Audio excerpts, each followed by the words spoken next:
नमस्कार दोस्तों, आज के वीडियो में हम बात करने वाले हैं कॉन्वेक्स लेंस के द्वारा इमेज फॉर्मेशन के बारे में। तो दोस्तों, सबसे पहले हम यहाँ बात करेंगे कि जो उत्तल लेंस है, उत्तल लेंस का बिल्कुल मध्य बिंदु जिसे हम ऑप्टिकल सेंटर ओ के नाम से जानते हैं, इससे हम कुछ दूरी पर एक फोकस लेंगे जिसे f1 कहा गया है, और इससे बराबर दूरी पर हम 2f1 मतलब द्वितीय फोकस लेंगे। उसी तरह अगर हम राइट साइड में देखें तो उतनी ही बराबर दूरी पर हम एक पॉइंट f2 लेंगे और उससे भी बराबरी दूरी पर आगे की तरफ हम 2f2 लेंगे। और अब हम देखेंगे कि उत्तल लेंस के द्वारा ऑब्जेक्ट को कहाँ कहाँ रखें तो उसका जो प्रतिबिंब है वो आखिर कहाँ कहाँ बनेगा। तो इमेज फॉर्मेशन हमें बहुत ही आसानी से समझ आ जाएगा। तो चलिए फ्रेंड्स, शुरू करते हैं इमेज को बारी बारी से समझने की। तो सबसे पहले हम देखते हैं कि अनंत पर हम वस्तु को रखेंगे। सबसे पहला पॉइंट है, हम देख सकते हैं कि हमने वस्तु को अनंत पर रखा है। आप ये ग्रीन कलर से देख सकते हैं। उसके बाद हम देखेंगे कि यदि अगर हम वस्तु को कहाँ रखें, जो 2f1 है उससे थोड़ा सा दूर, मतलब 2f1 के बियॉन्ड रखते हैं, तो हमारा इमेज फॉर्मेशन कैसे होगा। उसी तरह से अगर हम द्वितीय फोकस पर भी ऑब्जेक्ट को रखेंगे तो इमेज फॉर्मेशन कैसे होगा, हम अलग अलग कलर से बता रहे हैं। उसी तरह से हम 2f1 और f1 के बीच में अगर ऑब्जेक्ट को रखेंगे तो कैसे बनेगा। और फिर अगर हम देखें कि अगर हम फोकस पर, मतलब मुख्य फोकस f1 पर और मुख्य फोकस और ऑप्टिकल सेंटर के बीच में अगर हम वस्तु को रखते हैं तो आखिर इमेज फॉर्मेशन कहाँ कहाँ होगा। तो अपनी सुविधा के लिए हम इन सभी ऑब्जेक्ट को हम एक नंबरिंग दे देते हैं। तो आप देख सकते हैं कि अनंत में जो ऑब्जेक्ट रखा है उसे नंबर 1, उसके आगे की तरफ जो ऑब्जेक्ट रखा है उसको हम बारी बारी से नंबरिंग कर रहे हैं 2, 3, और इस तरह से 2f1 और f1 के बीच 4, और जो मुख्य फोकस पर रखा है उसे हमने 5 कहा, और मुख्य फोकस और ऑप्टिकल सेंटर के बीच के ऑब्जेक्ट को हमने 6 कहा।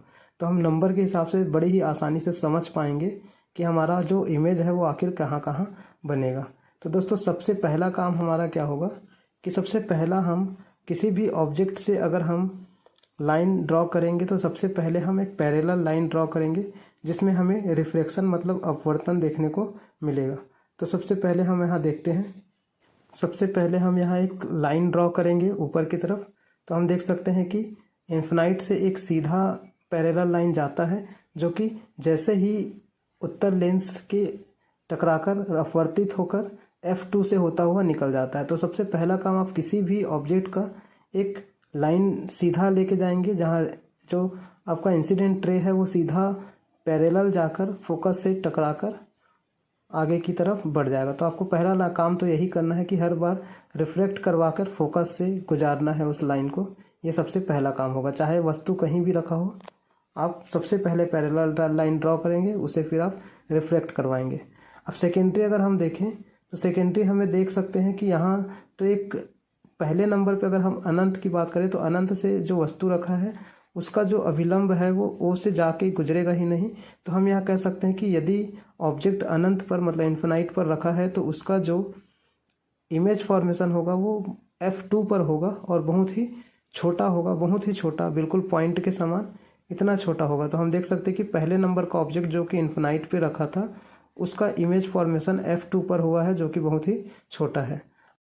अब हम सेकेंड नंबर के ऑब्जेक्ट से हम एक सीधा अभिलंब खींचते हैं क्योंकि पैरेलल लाइन तो ऑलरेडी ड्रॉ है उसके लिए। तो सेकेंड नंबर से हम एक अभिलंब खींचते हैं जो कि ऑप्टिकल सेंटर से होकर गुजर रहा है।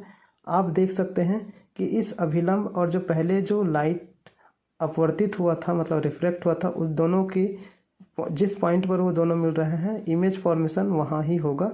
तो हम यहाँ देख सकते हैं कि जो इमेज फॉर्मेशन हुआ है वो ऑब्जेक्ट से छोटा है और उल्टा बन रहा है, और इसे हम रियल इमेज के नाम से जानेंगे क्योंकि रियल में कोई दो पॉइंट आपस में मिल रहे हैं, रियल में कोई दो लाइट का जो इंसिडेंट रे था वो आपस में मिल रहा है। तो इसका जो इमेज फॉर्मेशन है वो 2f2 के और f2 के बिल्कुल थोड़े से बीच में देखने को हमें मिलता है। तो ये हमारा सेकेंड नंबर का इमेज फॉर्मेशन है। अब हम यहाँ देखते हैं कि जो तीसरे नंबर पे ऑब्जेक्ट है उसका अभिलंब अगर हम गुजारते हैं वहाँ से तीसरे नंबर के ऑब्जेक्ट से, तो हम यहाँ देख सकते हैं कि 2f2 पर इमेज हमारा बन के सामने आता है। यहाँ हम देख सकते हैं कि जो 2f1 का जो ऑब्जेक्ट है वो उसका इमेज 2f2 पर बन रहा है, और यहाँ अगर हम साइज़ की बात करें तो 2f1 पर जो इमेज है, ऑब्जेक्ट है और जो इमेज है, उन दोनों की साइज़ बिल्कुल लगभग समान ही है, और यहाँ भी इन्वर्टेड इमेज ही बन रहा है, रियल इमेज ही बन रहा है। अब हम आगे देखते हैं कि जो F1 और 2F1 के बीच में जो ऑब्जेक्ट है उसका अगर हम एक अभिलंब खींचते हैं तो यहाँ हमें देखने के लिए मिलता है कि इसमें थोड़ा सा बड़े साइज का इमेज बना है जो कि हमारा 2F2 के थोड़ा सा आगे में बना है। तो इस तरह से हम देख सकते हैं कि जब भी हम ऑब्जेक्ट को 2F1 और F1 के बीच में रखते हैं तो बनने वाला जो इमेज होता है वो हमेशा ही ऑब्जेक्ट से क्या होता है, बड़ा होता है। तो इस तरह से हम यहाँ बिल्कुल नंबर के हिसाब से आप देखते जाइए कि पहले नंबर का इमेज जो है वो पहले नंबर के ऑब्जेक्ट से रिलेटेड है, दूसरे नंबर का ऑब्जेक्ट का इमेज दूसरे नंबर पे बन रहा है। तो इस तरह से हम नंबरिंग करते जा रहे हैं ताकि आपको आसानी हो सके। आप बिल्कुल कॉपी में ड्रॉ करेंगे सेंटीमीटर के हिसाब से, आप बिल्कुल एक उत्तर लेंस बना लीजिएगा और 4-4 सेंटीमीटर के अंदर में भी अगर एक एक F1 F2 को रखते जाएंगे तो बहुत ही अच्छा इमेज आएगा, आपको हमेशा के लिए समझ आ जाएगा। अब हम आगे देखेंगे कि हमारा जो 5th नंबर का ऑब्जेक्ट है जिसको हमने फोकस 1 पर रखा है, इसका इमेज आखिर हमें कहाँ मिलेगा। तो देखते हैं। अब हम यहाँ F1 पर जो ऑब्जेक्ट रखा है उस ऑब्जेक्ट से अगर हम एक अभिलंब खींचते हैं तो आगे अभी क्या होने वाला है। F1 पर रखे ऑब्जेक्ट का से अगर हम एक अभिलंब खींचते हैं तो आप यहाँ अच्छे से देख सकते हैं कि जो हमारा F1 से निकला वाला जो अभिलंब है वो और उसी से जो पैरेलल लाइन ड्रॉ जो लेंस से अपवर्तित होकर गया था वो दोनों कहीं भी मिलने वाले नहीं नज़र आ रहे हैं। तो हम यहाँ कह सकते हैं अगर वो मिलेंगी भी आगे चलकर तो इन्फिनाइट में ही मिलेंगी। इसका मतलब जो इमेज फॉर्मेशन होगा वो इन्फिनाइट पर इमेज फॉर्मेशन होगा और काफ़ी बड़ा होगा। तो ये इन्फिनाइट पे जाके मिलेंगे क्योंकि किसी भी पॉइंट पर इन्होंने एक दूसरे को कट नहीं किया है। अब हम आगे देख सकते हैं कि अब 6 नंबर जो कि F1 और ऑप्टिकल सेंटर के बीच में जो ऑब्जेक्ट रखा है वहाँ से हम अब क्या करते हैं, एक अभिलंब खींचते हैं। तो यहाँ आप देख सकते हैं कि ये भी कहीं मिलता हुआ नज़र नहीं आ रहा है। लेकिन अगर हम इसी को बैकवर्ड लेके जाएं, पीछे की तरफ अगर हम लाइन ड्रॉ करें तो पीछे की तरफ लाइन ड्रॉ करने पर अभिलंब और जो पैरेलल लाइन से जो रिफ्लेक्ट हुआ था उन दोनों के बीच पीछे अगर लाइन खींचने पर वो आपस में एक पॉइंट पर मिल रही हैं और उस पॉइंट पर हम देखेंगे कि वहाँ एक वर्चुअल इमेज हमें मिलने वाला है और ये वर्चुअल इमेज बहुत ही बड़ा होगा ऑब्जेक्ट से।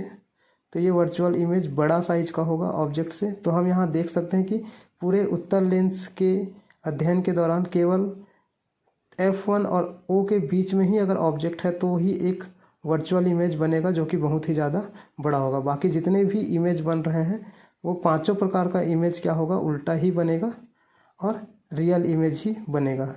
तो उम्मीद करते हैं कि इस ट्रिक के माध्यम से आपको काफ़ी अच्छे से इमेज फॉर्मेशन समझ आया होगा कि उत्तर लेंस से इमेज फॉर्मेशन आखिर कैसे किया जाता है। दोस्तों वीडियो पसंद आया तो लाइक कीजिए, हमारे चैनल को सब्सक्राइब कीजिए।